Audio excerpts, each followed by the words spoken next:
Praise the Lord.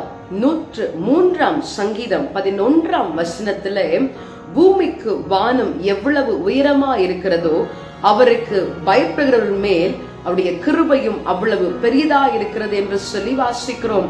பிரியமானவர்களே, இங்கே பயம் என்கின்ற அந்த சொல் நாம் நடுங்கி ஒரு மாதிரி பயப்படுற மாதிரி நடிக்கிறாங்கன்னு சொல்லுவாங்கல்ல, அந்த பயத்தை தேவன் நம்மிடத்துல எதிர்பார்க்கிறது கிடையாது.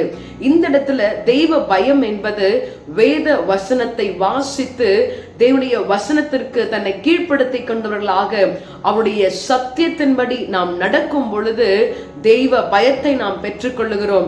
நிச்சயமாகவே இந்த நாளிலும் அந்த தெய்வ பயத்தை நீங்கள் பெற்றுக்கொள்ளும் பொழுது பெரிதான ஆசீர்வாதம், கிருபை உங்களை வந்து சேரும். அப்படிப்பட்ட கிருபையையும் ஆசீர்வாதத்தையும் பெற்றுக்கொள்ள நம்மை விட்டுக் கொடுப்போமா? Praise the Lord.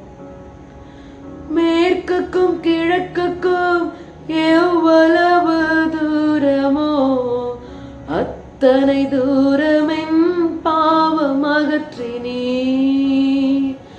அத்தனை தூரமென் பாவம் அகற்றினீ. என் தாய் மறந்தாலும் நீர் மறப்பதில்லையே, தந்தை வெறுத்தாலும் நீர் வெறுப்பதில்லையே. ஆம் ஆண்டவரே, எங்களுடைய பாவங்களை ஆண்டவரே நீர் விலகி ஓடும்படியாய் செய்கிறவர். உமக்கு நாங்கள் பயப்படும் பொழுது பாவத்திற்கு விலக்கி எங்களை பாதுகாக்கிற தேவனாய் இருக்கிறபடினாலே உமக்கு நாங்கள் நன்றி செலுத்துகிறோம். இந்த நாளிலும் உம்முடைய கிருபை, உம்முடைய சத்தியம், உம்முடைய இரக்கம் எங்களோடு கூட இருந்து எங்களை ஆசீர்வதிக்க ஒப்புக் கொடுக்கிறோம். ஆசீர்வதியும் இயேசுவின் நாமத்தில் ஜெபிக்கிறோம் பிதாவே, ஆமென். God bless you. Have a blessed day.